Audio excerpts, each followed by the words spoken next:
নমস্কার, আমি মিলন স্যার। পাল একাডেমি সেন্টারে তোমাদের সকলকে জানাই স্বাগত। আজকে ক্লাস 9 এর অঙ্ক বইয়ের যদি তোমরা স্থানাঙ্ক জ্যামিতির কোষে দেখি 4 এই অধ্যায়টি বার করো, তাহলে তোমরা সেই অধ্যায়ের 4 নাম্বার যে অঙ্কটি, সেই অঙ্কটি আমি একটু লিখে রেখেছি। আজকের এই টিউটোরিয়ালে তোমাদের সাথে এই 4 নম্বর অঙ্কটি কিভাবে করতে হবে সম্পূর্ণ বিস্তারিত আলোচনা করব।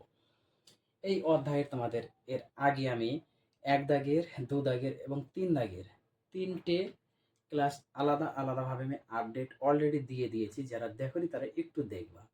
আর আজকে শুরু হচ্ছে তোমাদের 4 নম্বর অঙ্কটি। তাহলে চলো আর বেশি কথা বাড়াবো না, আমরা সরাসরি চলে আসি 4 নম্বর অঙ্কে। 4 নম্বর অঙ্কটি আগে আমরা একটু পড়ে নিই। আমরা আগে দেখে নিই যে এখানে অ্যাকচুয়ালি কি করতে বলেছে, তাই না? আমাদের আগে বুঝতে হবে। হিসাব করে দেখাও যে 7,9, 3,-7 এবং -3,3 বিন্দুগুলি একটি সমকোণী ত্রিভুজের শীর্ষবিন্দু। তার মানে সমকোণী ত্রিভুজের শীর্ষবিন্দু আমাদের বের করতে বলছে। তার মানে তোমরা সকলেই জানো যে সমকোণী ত্রিভুজের ক্ষেত্রে যেটা হচ্ছে পিথাগোরাস বলেছিলেন যে অতিভুজ স্কয়ার সমান সমান লম্ব স্কয়ার প্লাস ভূমি স্কয়ার। যদি এই কন্ডিশনের মধ্যে আমরা দেখাতে পারি 3টে বাহু, অ্যাকচুয়ালি এখানে এই 3টে বিন্দু দিয়ে আমাদের দূরত্ব নির্ণয় করতে হবে। স্থানাঙ্ক জ্যামিতি মানে হচ্ছে দুটো বিন্দুর মধ্যে আমাদের ডিস্টেন্স। ওকে, তাহলে এই 3টে বিন্দু আমরা একটু ধরে নিব। ধরার পরে আমরা সেপারেটভাবে 3টে বাহুর অ্যাকচুয়ালি ডিস্টেন্সটা বের করব। তারপরে আমরা টেস্ট করব যে সমকোণী ত্রিভুজের ক্ষেত্রে অ্যাকচুয়ালি ফর্মুলাটি প্রযোজ্য কিনা। যদি হয়ে যায় তাহলে আমরা লিখে দিতে পারবো যে এই বিন্দু 3টি একটি সমকোণী ত্রিভুজের শীর্ষবিন্দু। ওকে, তাহলে দেখো প্রথমে আমরা একটু এখানে একটু লিখি। দেখো এ বি সি মনে করো এ বিন্দু, যার স্থানাঙ্ক কত আছে 7,9। ওকে, বির স্থানাঙ্ক কত দেওয়া আছে 3,-7 হলো। আর একটা হচ্ছে সি, সি বিন্দুর কত দেওয়া আছে -3,3। এখন একবার এ বির মধ্যে বার করব, একবার বি সির মধ্যে বার করো, আর একটা এ সির মধ্যে বার করো। ওকে, দেখো কিভাবে করতে হবে তোমরা সকলেই জানো। যদি আমরা একটু আলাদা আলাদাভাবে বার করি, প্রথমে ধরে নাও এ বির মধ্যে যদি আমরা একটু বার করি এ বি, এ বি মানে √(x2 - x1) তার whole square plus y2 - y1 তার হোল স্কয়ার।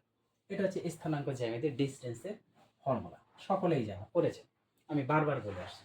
তাহলে এ বি ইকুয়াল টু আমরা একটু বের করি।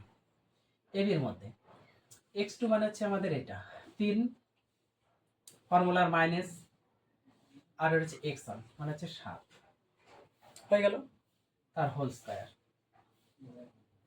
প্লাস দেখো x2 - x1 হয়ে গেল।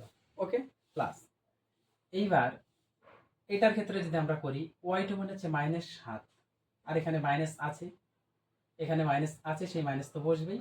আর এখানে হচ্ছে আমাদের কত, দেখো এটা এই যে 9 তার হোল স্কয়ার। ওকে, তার মানে এ বি ইকুয়াল টু √, যদি এটা আমরা বিয়োগ করি, যদি বিয়োগ করি তাহলে -4 হয় তার হোল স্কয়ার প্লাস এটা যদি আমরা একটু করি, দুটোর পাশেই মাইনাস, তার মানে মাইনাস বসবে, যোগ করে দিই। 7 আর 9 কত হচ্ছে 16 তার স্কয়ার। ওকে, তার মানে এ বি ইকুয়াল টু যদি আমরা করি 4 4 16 প্লাস দুটো মাইনাস গুণ করলে প্লাস হয়, আর 16 16 হচ্ছে 256, সম্ভবত হয়ে 256।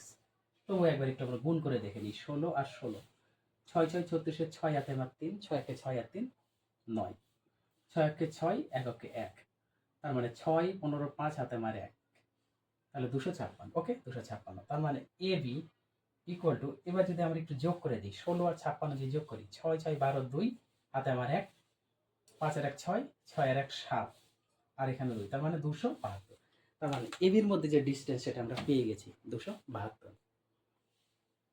এইবার সেম ভাবে আমরা বিসিটা আগে বের করব। ওকে, বিসির মধ্যে সেম একই formula, BC equal two √(x2 - x1) তার whole square plus y2 - y1 তার whole square. Clear? BC equal to √, এবার এ দুটোর মধ্যে আমরা বের করব। তার মানে x2 হচ্ছে -3 আর x1 হচ্ছে আমাদের 3, তাহলে x2 হচ্ছে -3 আর এখানে মাইনাস আছে, x1 3 তার হোল স্কয়ার প্লাস y2 মানে হচ্ছে আমাদের 3, y2 হচ্ছে আমাদের 3, এখানে মাইনাস আছে আর এখানে হচ্ছে ওয়াই টু, তাহলে মাইনাস মাইনাসে প্লাস 7 তার হোল স্কয়ার। ওকে, তাহলে Y two minus Y one, তার মানে বিসি ইকুয়াল টু আমাদের এটা যদি করি মাইনাস 6 যোগ করলে প্লাস এটা কত হচ্ছে 10 তার হোল স্কয়ার। পরের লাইনে যদি আমরা করি বিসি ইকুয়াল টু 6 6 36 প্লাস 36 হয় প্লাস 10 10 100, তার মানে BC equal to root over 136 136 BC পেলাম। এইবার আমরা একটু এ আর সি এর মধ্যে বের করি, এ আর সি এই দুটোর মধ্যে যদি একটু বের করি আমরা, তাহলে কি এসে দাঁড়াচ্ছে দেখো, সেম ভাবে একই formula, AC equal to root over x2 minus x1 তার whole square plus y2 minus y1 তার whole square. Okay, AC equal to root over x2 minus x1, তাহলে x2 মানে হচ্ছে আমাদের কোনটা, এটা, কারণ এ আর সি এর মধ্যে বের করবো। x2 মানে হচ্ছে -3 আর এটা হচ্ছে 7, তাহলে -3 মাইনাস 7 তার হোল স্কয়ার প্লাস y2 মানে 3 আর y1 মানে হচ্ছে 9, তার মানে হচ্ছে 3 মাইনাস 9 তার হোল স্কয়ার। এবার AC equal to root over, এটা যোগ করলে আমাদের -10 তার হোল স্কয়ার প্লাস এটা যোগ বিয়োগ করলে -6 তার হোল স্কয়ার, তাই না? তার মানে এসি ইকুয়াল টু যদি আমরা করি 10 10 100 প্লাস 6 6 36, দুটোর মধ্যে মাইনাস ছিল, দুটো মাইনাসের স্কয়ার করলে প্লাস হয়ে যায়। তার মানে AC equal to root over 136, তার মানে এ বি বিসি আর এসি আমরা পেয়ে গেছি। এখন একটু আমরা সমকোণী ত্রিভুজের ক্ষেত্রে যদি একটু টেস্টে আসি, দেখো কি দাঁড়াচ্ছে।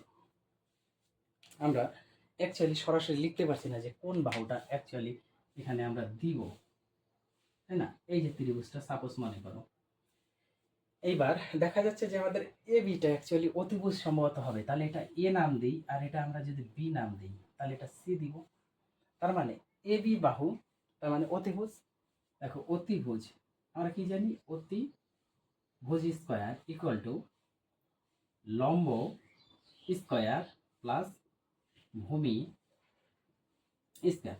সমকোণী ত্রিভুজের ক্ষেত্রে আমরা সকলেই জানি। এইবার যদি আমরা একটু মানগুলো পুট করি তাহলে কি এসে দাঁড়াচ্ছে দেখো, অতিভুজ মানে হচ্ছে আমাদের কত, 272 রুট ওভার তার হোল স্কয়ার ইকুয়াল টু লম্ব মানে আমাদের কোনটা আছে, এই হচ্ছে এ আর সি, এসি হচ্ছে লম্ব। এবার এসির মান কত আমাদের, আচ্ছা এখানে তোমরা আর একটু পরিষ্কারভাবে লেখো যে এই লাইনটা করার আগে এবার অতিভুজটা যদি আমরা একটু মেনশন করে দিই, অ্যাকচুয়ালি কি অতিভুজ হচ্ছে আমাদের A B square equal two লম্ব মানে হচ্ছে এসি তার হোল স্কয়ার প্লাস ভূমি মানে হচ্ছে বিসি হোল স্কয়ার। এইবার তোমাদের একটু সুবিধা হবে, তাহলে এ বি মানে হচ্ছে আমাদের এটা রুট ওভার 272 তার whole square equal to AC মানে দেখো কোথায় আছে, যে এসি মানে রুট ওভার 136 তার হোল স্কয়ার প্লাস বিসি মানে হচ্ছে আমাদের 136 রুট ওভার 136 তার হোল স্কয়ার। এবার এই দুটোর ক্ষেত্রে এটা যদি আমরা করি 272 ইকুয়াল টু এটা যদি করি 136 প্লাস এটাও 136 ইকুয়াল টু এই দুটো যদি আমরা অ্যাড করি 100 100 200 36 দুগুণে 72, তাহলে 272। তার মানে আমাদের 272 এর সাথে 272 কিন্তু অ্যাকচুয়ালি মিলে গেল, তাই না? মিলে গেল, তার মানে এই যে এই একটা আর এই একটা, এই দুটোর যোগফল মানে স্কয়ার, বর্গের সমষ্টির, এই দুটোর বর্গের সমষ্টির সাথে আমাদের অপর যে বাহুটা ছিল সেটা হচ্ছে আমাদের কিন্তু অ্যাকচুয়ালি অতিভুজ। তাহলে এই এ বি সি ত্রিভুজের ক্ষেত্রে অতিভুজ স্কয়ার সমান লম্ব স্কয়ার প্লাস ভূমি স্কয়ার, যদি এটা আমাদের দেখাতে পারি তাহলে এই ত্রিভুজে মানে অ্যাকচুয়ালি 1 2 3 এই তিনটে বিন্দু হচ্ছে একটি সমকোণী ত্রিভুজের শীর্ষবিন্দু। বুঝতে পারলাম? তাহলে এই ছিল হচ্ছে তোমাদের 4 নম্বর অঙ্কের সমাধান। আর এইভাবে তোমাদের কিন্তু প্রত্যেকটি বিষয় দেখাতে হবে। আশা করি সকলেই বুঝতে পেরেছো। তাহলে অঙ্কটা একটু প্র্যাকটিস করে, বহুত ইম্পর্টেন্ট। আবার আমি আসবো পরবর্তী পার্ট নিয়ে।